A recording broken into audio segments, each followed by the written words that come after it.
Ibarura igice cya 14. Abantu batinya kujya muri Kanani.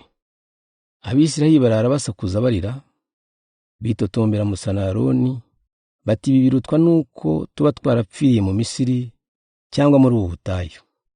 Kuki Uhoraho twohereza muri icyo gihugu cya Kanani? Tuzagwa mu ntambara, kandi abagore bacu n'abana bacu bajyanweho iminyago. Mbese ibyiza si uko twakwisubirira mu Misiri? Nuko baravugana bati dutore undi mutware dusubire mu Misiri. Musa na Aroni bakiri imbere y'ikoraniro ry'Abisirayeli, bikubita hasi barasenga. Nuko Yozuwe mwene Nuni na Kalebu mwene Yefune bo mu bagiye gutata igihugu, bashishimura imyambaro yabo kubera agahinda, babwira Abisirayeli bose bati igihugu twagiye gutata ni igihugu cyiza cyane, gitemba amata n'ubuki. Uhoraho natugirira neza, azakitugezamo akiduhe. None rero mwirinde kumugomera. Ntimutinye abatuye icyo gihugu, tuzabakubita inshuro. Ntimubatinye kuko Uhoraho ari kumwe natwe, kandi bo badafite ubatabara. Ariko Abisirayeli bose bashaka kwicisha amabuye Yozuwe na Kalebu. Nuko Abisirayeli babona ikuzo ry'Uhoraho hejuru y'ihema ry'ibonaniro. Musa asabira abantu imbabazi.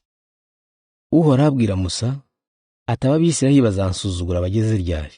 Babonye ibitangaza byose nabakoreye, ariko banga kunyizera. Ngiye kubateza icyorezo, mbabuze kwinjira mu gihugu nari ngiye kubaha, ariko wowe nzaguha gukomokaho n'ubwoko bubarusha ubwinshi n'amaboko. Musa asubiza Uhoraho ati ntibikabeho. Nugenza utyo, Abanyamisiri bazabimenya. Wakuye ubu bwoko muri bo ukoresheje ibitangaza, kandi ibyo Abanyamisiri babitekereje Abanyakanani. Nabo bumvise yuko Uhoraho ubana n'ubu bwoko, kandi kuvugana nabwo imbona nkubone. Bumvise nuko ubatwikiriza igicu, ku manywa ukabayobora uri mu nkingi y'igicu, na nijoro ukabayobora uri mu nkingi y'umuriro.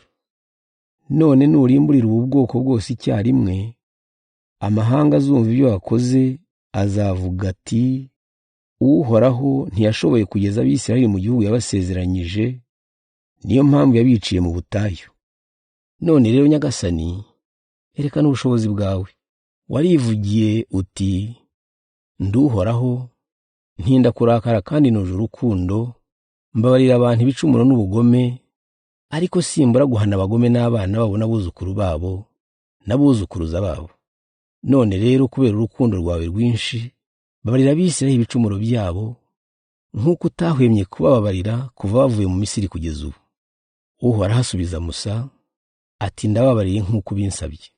Ariko ndahiye ubugingo bwanjye n'ikuzo ryanjye ryuzuye isi, ko nta n'umwe mu babonye ikuzo ryanjye n'ibitangaza nakoreye mu Misiri no mu butayu, bakangerageza inshuro nyinshi kandi bakanga kunyumvira, uzatura mu gihugu nasezeranyije ba sekuruza.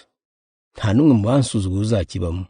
Ariko umugaragu wanjye Kalebu nzamutuza mu gihugu yatase, kuko yagize umutima mwiza kandi akanyoboka adashidikanya, ndetse n'abazamukomokaho nzakibahamo 8. Ariko kubera ko Abamaleki n'Abanyakanani batuye muri biriya bibaya, ejo muzasubize y'ubutayu muce mu nzira igana ku nyanja itukura. Uhoraho azahana Abisirayeli. Uhoraho abwira Musa na Aroni ati ntumvise Abisirayeli banyitotombera. Abo bantu babi bahora banyitotombera nzabihanganira ngeze ryari? Mubambwirire muti mwahisemo kugwa mu butayu, none ndahiye ubugingo bwanjye ko nzabagenzereza uko mwavuze. Muri ubwo butayu niho muzagwa.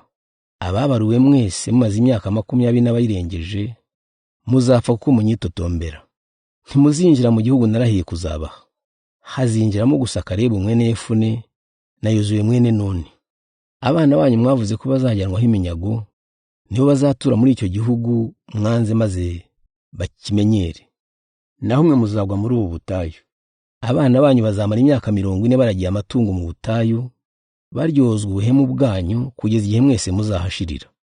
Mwamaze iminsi 40 mutata igihugu, noneho muzamara imyaka 40 mu butayu, muryozwa ibicumuro byanyu, umunsi uhane n'umwaka. Bityo muzamenya ingaruka zo kungomera. Nduhoraho. Sinzabura kugenza abantu babi bose bandwanya nk'uko mbivuze, bazagwa muri ubu butayu bahashirire. Uhoraho yicisha icyorezo babatasi Musa yari yohereje mu gihugu cya Kanani, kubera ko babeshya abantu bose iby'icyo gihugu, bigatuma bitotombera Musa. Yozuwe mwene Nuni na Kalebu mwene Yefune nibo bonyine barokotse muri bo. Abantu bongera kugomera Imana. Musa asubiramo Abisirayeli amagambo yose y'Uhoraho, birababaza cyane. Mu gitondo cya kare bitegura gutera Kanani banyuze mu misozi, baravuga bati twaracumuye. Ariko noneho reka tujye aho Uhoraho yatubwiye. Musa arababwira ati kuki mushaka kugomera Uhoraho? Iyo mwitegura ntimuzabigeraho. Ntimujyeyo kuko Uhoraho atari kumwe namwe, naho ubundi abanzi banyu bazabatsinda. Abamaleki n'Abanyakanani bazabamarira ku icumu. Uhoraho ntazabatabara ko mwamwimuye. Nyamara bahangara kuzamuka mu misozi, nubwo isanduku y'isezerano ry'Uhoraho yari yasigaye mu nkambi hamwe na Musa. Nuko Abamaleki n'Abanyakanani bari batuye muri iyo misozi, baramanuka babakubita inshuro bageze i Horuma.